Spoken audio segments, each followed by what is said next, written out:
Welcome to the You Are a Philanthropist podcast. This is episode 22, and today we're talking with Erin Morrissey. Erin is an esteemed leading knight at the Port Jervis Elks Lodge number 645. There, she is the chair of the Children's Christmas Project and Scholarship and Golf Committee. Welcome to the You Are a Philanthropist podcast with Jen Klein, a certified fundraising executive and philanthropic entrepreneur. This show is dedicated to empowering and inspiring you to make a difference in your community and our world. Jen believes all acts of kindness matter, and this show is designed to help you take pride in your everyday actions of improving the lives of others and making a change in the world. Now, here's Jen. Erin, welcome to the show. Hi, Jen. Thanks for having me. I'm so glad you're here. You do such great volunteer work, and I'm so eager to talk with you and hear what we can learn from you. I'm wondering how you got started with the Elks. Funny story. I was bartending in a bar in Port Jervis part-time, and one of my irregulars walked in and said that he needed a bartender for a Christmas party the next night. And I went to the Christmas party, and the Christmas party is part of the fundraiser for the Christmas project. And it all just steamrolled from there. I started bartending events for them. And then next thing I knew, I was a member. And then next thing I knew, I was talked into becoming an officer, and I started becoming heads of all these committees. And now I'm on all these committees. So it was a big, giant steamroll. You sound very open-minded to be someone who, when people ask you to do such important work, you'll jump head right in. Yeah, it's a lot of it is very tedious, but it's so much more rewarding for not just me, just everybody that's involved with it. So can you back up a minute and let us know what the Elks do, what the Children's Christmas Project is? And I think they're a national organization. Can you tell us more about the Elks? Sure. So the Elks were founded back in the late 1800s in New York City. I believe the lodge number 1 is in Brooklyn, somebody told me. I haven't been there yet. And basically, we're founded on principles of charity is one of our main principles, fidelity.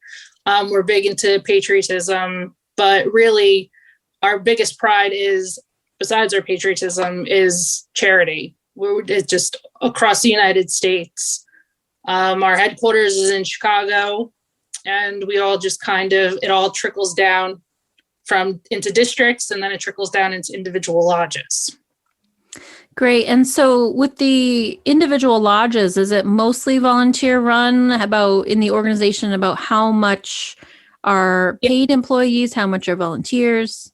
So basically, the only people at our lodge that are paid are our bartenders. And there are a lot of lodges in the country where the bartenders aren't paid. It's all volunteer. And then the secretary and the treasurer get a very small salary for the month, and that's it. Everybody else, we're all strictly volunteers. And it's a membership program that you meet regularly? Yes. So we, as an organization and as a lodge, we have 2 meetings a month, except for in the summertime. We only meet once a month. And then there's dues. We pay dues, and our calendar year runs from April 1st to the end of March. And it sounds a lot like Rotary International. Can you explain a little bit how you're different and similar? I honestly don't know much about Rotary. There are Rotaries here in town. I agree with you. The little bit that I know about Rotary, I'm pretty sure we're pretty close to the same thing. May just be an overall small minor detail why we're different. Yeah, so you're both charitable organizations, people in town raising money for your community, really doing good work. National is the Elks International as well? I know Rotary is. No, we're as far as I'm aware, and I'm 99.5% certain that we are only in the United States. And you mentioned that you're very patriotic, which I love. Yes, yes. We love America. We love, love, love our veterans. Right now we have, I'm on the Veterans Committee. I'm not the chair, but we have a big month coming up with Veterans Day. We're doing a lot of fundraisers right now. I was at a Veterans Committee meeting last night. So we're very fond of our veterans. A lot of our fundraising as an organization as a whole goes towards veterans projects. That's wonderful. That's so important. Yes. We all should be so grateful, excuse me, to the veterans who have served this great country, and for you to remember that they deserve respect their whole lives, and be taken care of, and really value the sacrifice that they made for our freedom. It's very encouraging to hear that the Elks are so proud of their veterans. Yes, we are. Great. And I know, have you gotten started on the Children's Christmas Project already? Yes. So we typically begin in September with our soft meetings. I have a meeting tonight at 6:30 where we're going to dive headfirst into fundraising. The project itself started, I believe it was over 60 years ago at this point. And what we do is we are given 200 local kids' names through Delaware Valley School District, Port School District, and Eldred. These kids are referred to us through the school counselors and nurses based on the need that they know of. And we take them shopping. And originally, the kids had a $50 allowance, and this year we are changing it to $75 because $50 just does not do much anymore. And so I just added another $5,000 to raise to the project for this year. So we have to meet tonight and really hammer down our details on where we're going to ask for money, how we're going to ask for money, and make sure we hit our mark this year.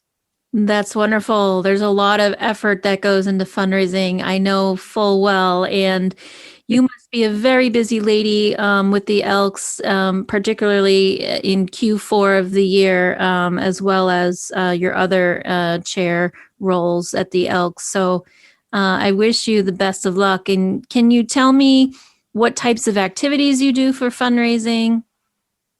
So basically, right now, privately, I am throwing a fundraiser. I started it 3 years ago before I was chair of the Christmas committee.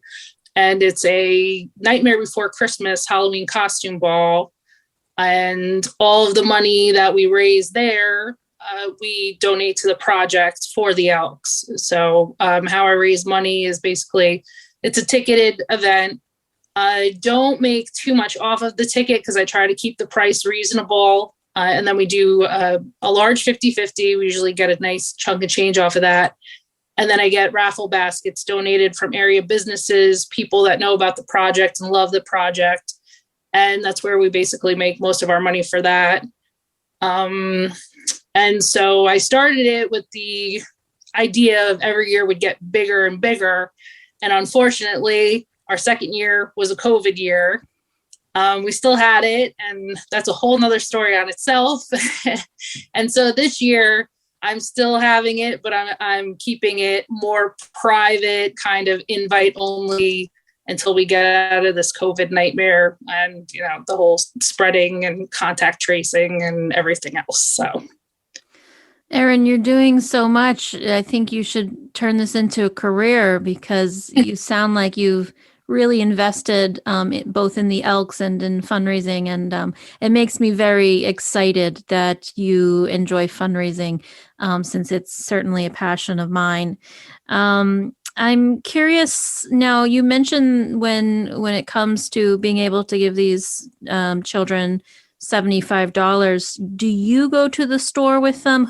Or do the parents, who's the one who does that? So traditionally what would happen is each school would meet us and up until 2 years ago, it was Kmart for the longest time. I don't know what it was before that. But traditionally each school would come down. for 2 hours, one day, the end of November, December, meet us at the store. School staff would be there. Then we'd have our volunteers there.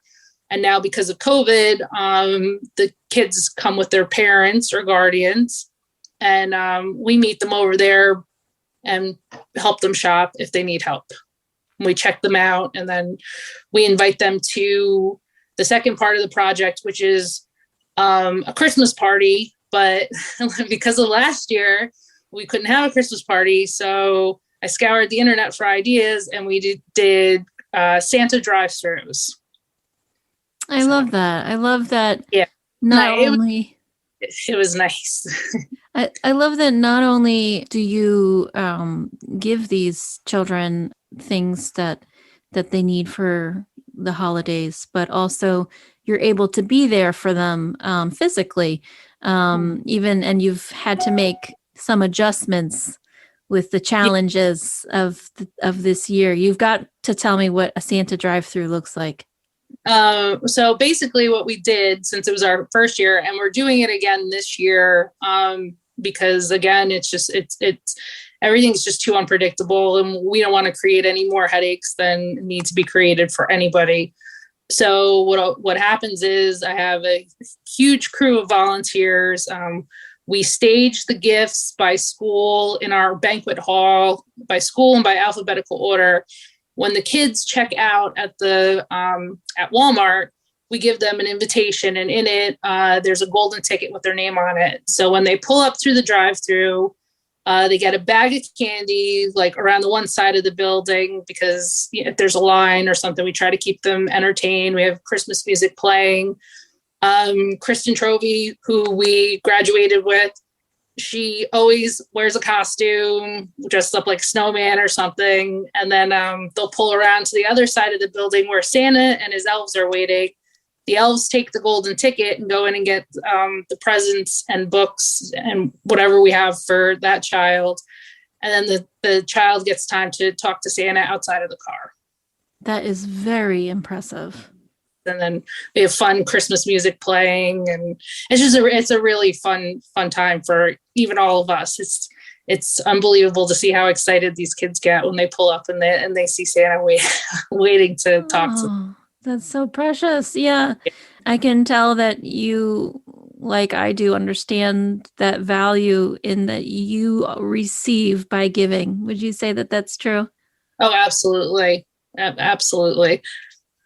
Yeah, it's one of the things that makes giving so great is this feel-good feeling we get. And I've mentioned it in a recent episode, particularly around the holidays, and how that's such a great time of year to be giving, particularly to children, how special it is. So I really love what you're doing, and I want to make sure our listeners know how to support this great endeavor. Can you tell us how they might be able to support the Children's Christmas Project? Sure. So the Port Jervis Elks is located on Route 6, right outside of Port Jervis. We do have a very up-to-date Facebook, which is just Port Jervis Elks. And usually what happens is people mail in donations and earmark it for the project. Or we are working on, so the Elks is an organization that has a lot of senior members. And so things like Venmo and PayPal and Apple Pay and all these things and that are coming out now. We'd like to implement them, but they're met with resistance. So we're working on that. So in the meantime, you can always send me a Venmo, earmark it for the Christmas project, and it goes right. I take it out and bring it right up to the lodge and put it in the books. Great. So we'll put that in my show notes, your Venmo and all that contact information you mentioned, so that it's a costly project. It costs us over excess of $15,000, which for the area it's a lot of money. But any donation, $5, anything is appreciated. Absolutely. And you said you've been doing this for 60 years. Is that right? The lodge, yeah. So I actually just took over for he's very famous over in Port Jervis. He was a teacher and a principal, Mr. Tom Hoppy, and he ran it for, I think he said 40 or 50 years, and he didn't want to give it up. And he unfortunately for him, his kids wanted him to move closer to home with them down south. So I somehow ended up with it, but I could not. I was so excited when they asked me to do it. There was no way I could say no. You must feel a little bit like Santa Claus yourself. Yeah, so I always joke around. There's this big black book that they use to keep records of. So this is when I was just saying how, the seniors don't utilize Excel spreadsheets and Word docs and stuff like that. So last year, a lot of, introducing social media and, starting to become organized using Excel and stuff like that. But they kept everything in this black book. And so I still keep track of everything too. I do double the work. I still put the stuff in the black book because it feels like Santa's book. That's great. You mentioned these are some senior citizens in the Elks, and certainly we want to advocate for more participation with the younger folks. And I'm curious if you could just share what is something that people would enjoy about being part of an Elks Lodge. Well, we always joke around because every Elks Lodge has a bar. That's probably what makes it different from the Rotary as well. So that's usually what draws a lot of people in. And then it's kind of everybody's interested, but until you start coming to meetings, like that's what happened with myself. I went up there and I would hang out, but I wasn't going to meetings. And then one day I said, I really want to get involved with the Veterans Committee. And so I started going to meetings, and that's when it started snowballing. I'd been a member for like 1 or 2 years before I ever even went to one of the meetings. So I think once people decide to go to meetings, they get much more interested and they meet more people, and it becomes a snowball effect. Great. And you also mentioned that you have scholarships. What Yes. does that look like?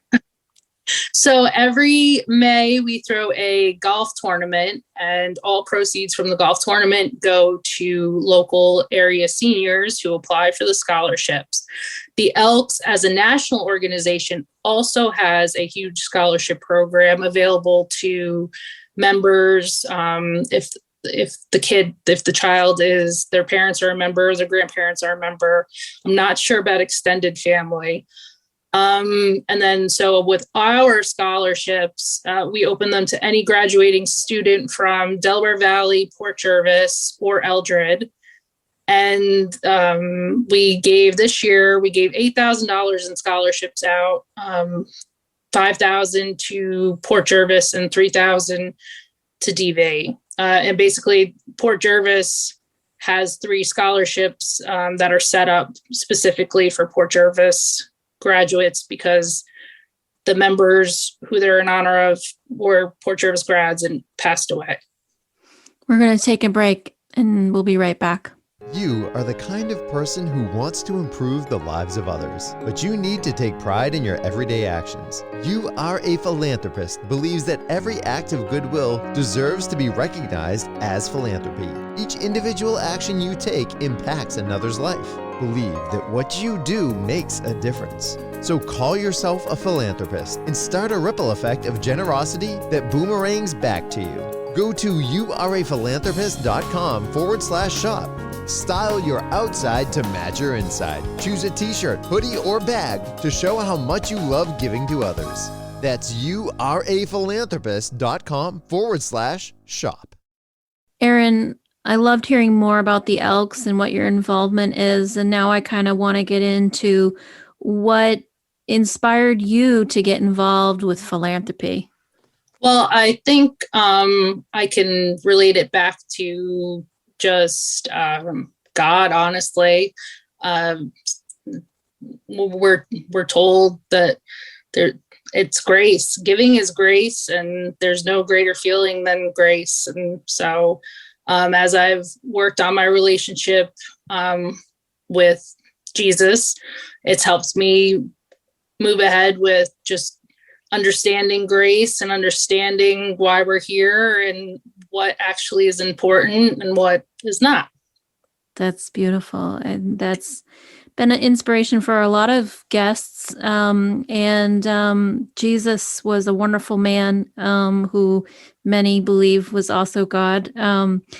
And I think I was just thinking about this over my lunch, that one of the first things Jesus did in his life was the miracle of changing water into wine at a wedding. So the fact that you have a bar at the Elks Lodge does not mean Yes. that you guys don't have a strong faith, and it does mean that you are enjoying community and enjoying each other and sharing laughter. I'm sure there's a lot of enjoyment. I forgot to mention that is one of our principles as well. You do have to believe in God to be a member of the Elks Lodge. Oh, that's great.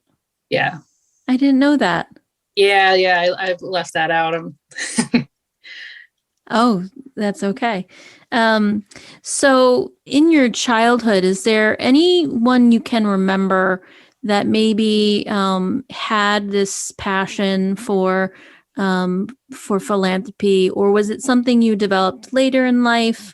You mentioned that you kind of fell into the Elks and grew to love it. But I'm curious, what was that kind of initial nudge in the right direction? Yeah, that's a very good question, and I'm not really sure. My parents didn't belong to any groups like the Elks. We belonged to the church, and it was when Christmas came around, you grabbed from the giving tree. And then in youth group, we did the 30-hour famines, but that was kind of more of just a thing to have fun. I remember those. Those were fun. We had more fun than I think we're supposed to. Yeah, definitely. When you don't eat for 30 hours and you're having fun. Yeah, I know what you're talking about.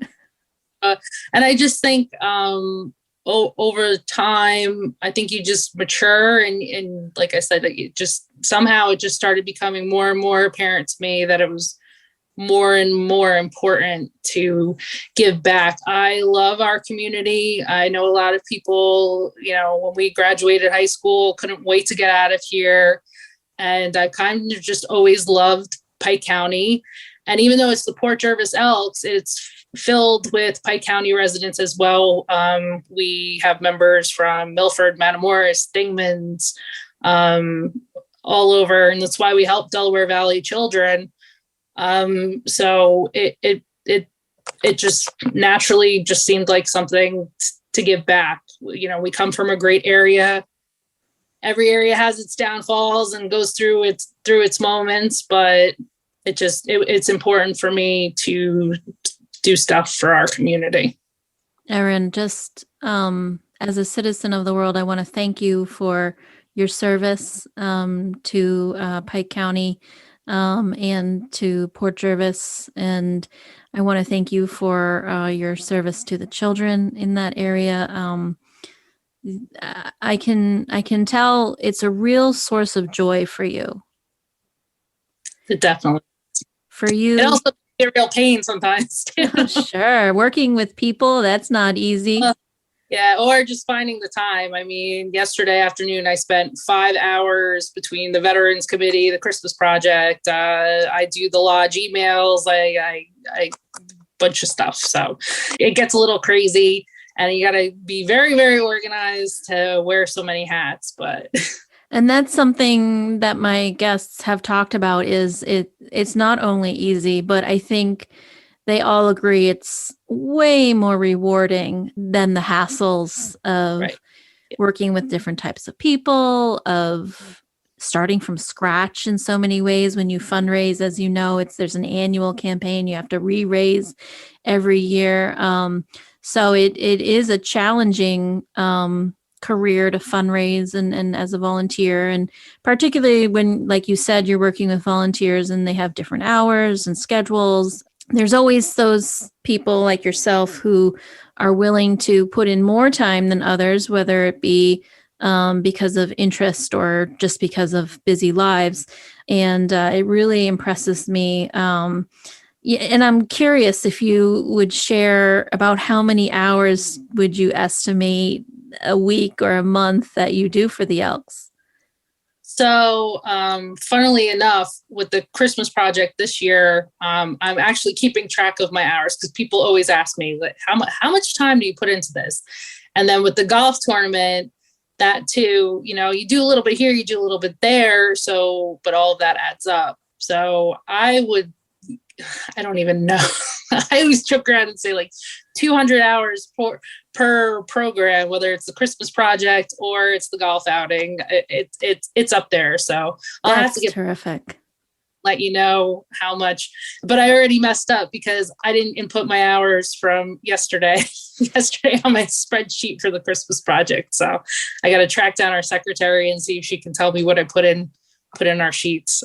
Well, I'm sure your smartphone allows you to work anytime, anywhere, any place. Yeah, always working. It's great in a way.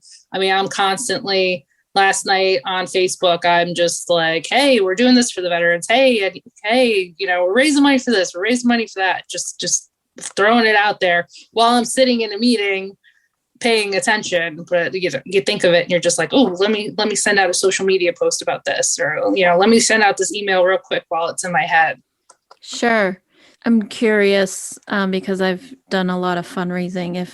If you ever feel at times that fundraising and volunteer work is like pulling teeth, or if like we talked about, the rewards of sharing the good work that you're doing outweigh the cost of it.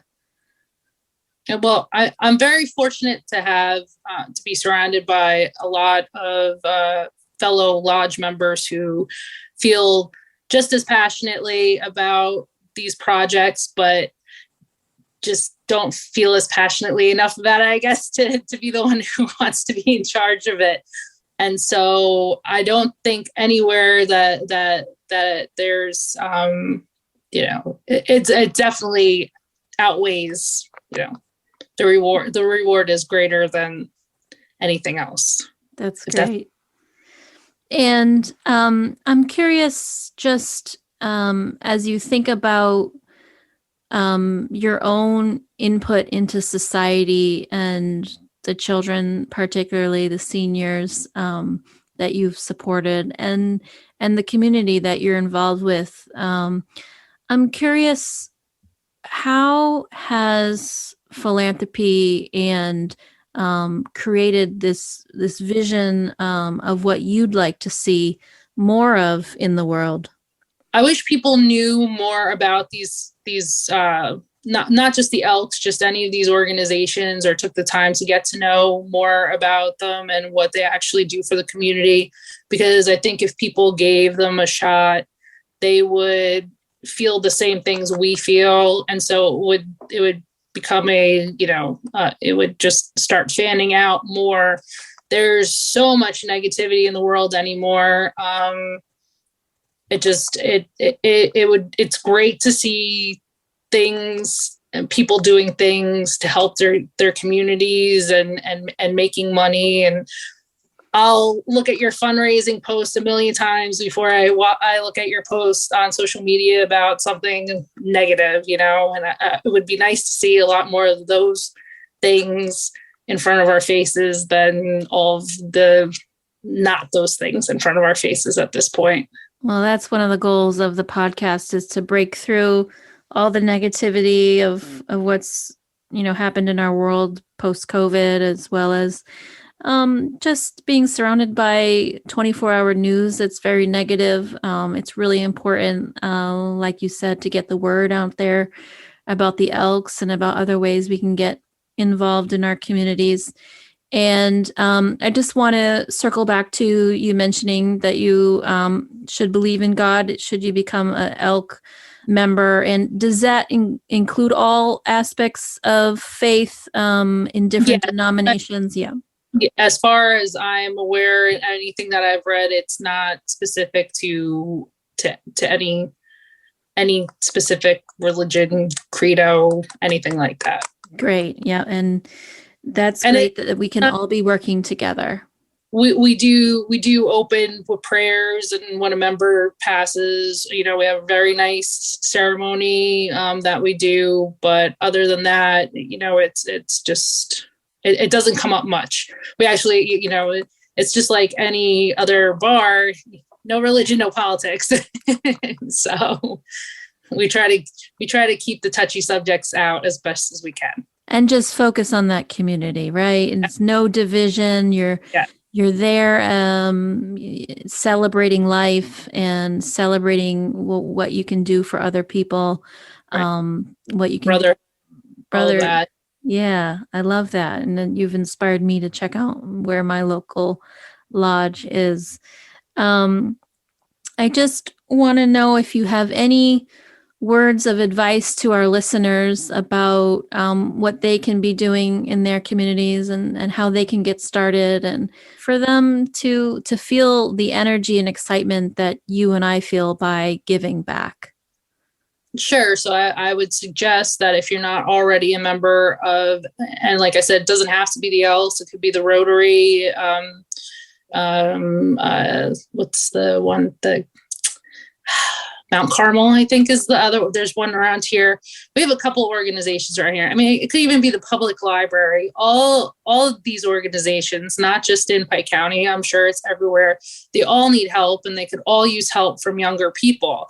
I'm sure there's a lot of organizations where they have a lot of senior volunteers, because let's face it, it's a lot easier to volunteer when you're retired.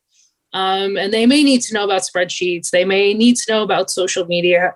We raised almost $10,000 more this year in our golf tournament just because of social media. I would put my life savings on it that was the main reason why we raised so much money. And it's not something that they utilized before. So I just think that the best thing to do, it's a great feeling. Don't rob yourself of it. Go out, find an organization that fits your niche, and go forward. Awesome. Erin, thank you so much for being here. You're welcome. Loved everything you shared. I'm so glad my listeners can learn from you. And I wish you the best of luck in your children's Christmas project. I'm sure you're eager that it's Q4 and the countdown is on. And that means my listeners have an opportunity to also be involved with either their local Elks or the Port Jervis Elks Lodge number 645. And just remind me again, and we'll have it in the show notes, how people can find you.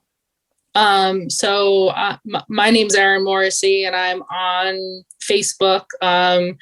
And you can find our Port Jervis Elks Facebook page. I believe it's just Port Jervis Elks. And then you can also look us up. There is a national website for the Elks, and you just type in Port Jervis, New York, and we have our own special section on there. Each lodge does, and you can sometimes see what's happening. Something like the Christmas project, you'd be able to see. We don't put all of our news because some of the stuff just stays between members, and they can always just stop in and say hello, and we'll sign them in and get to know them if they're interested. And enjoy the party. Yeah. Awesome, Erin. Love football too. Can you say that again? I said we love football. Yeah, Sundays are a big deal at the lodge. Okay, well, I hope my listeners go down to the local lodge and enjoy some community and football, because, come on, great American pastime, right? Absolutely. Erin, thank you for inspiring us today. Have a great day. Thanks, Jen. I appreciate it.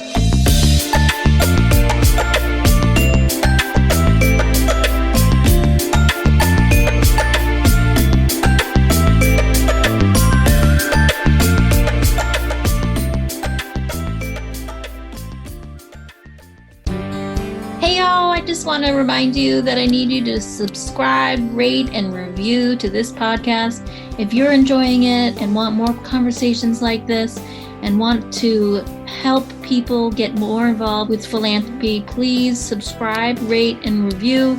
I want to thank you to the people who have already rated this podcast 5 stars. Please click to rate it 5 stars. And here is some awesome reviews. I love hearing the different stories from a variety of people's personalities. We all can contribute with the strengths we have in making the world a better place for all of us to live in. Here's another one. I really enjoy this podcast. It's encouraging to see that I don't have to be a multimillionaire who created a philanthropic foundation to impact people. It's my small gifts of my time and resources that add up. I am a philanthropist. And here's another. There are opportunities all around at an early age to remind us to look out for each other. It's a lifelong journey of seeing the opportunities and acting in them. Thanks for a great reminder. Listeners, please do me a favor, subscribe, rate, and review right now so more people can hear more from us and learn more about philanthropy.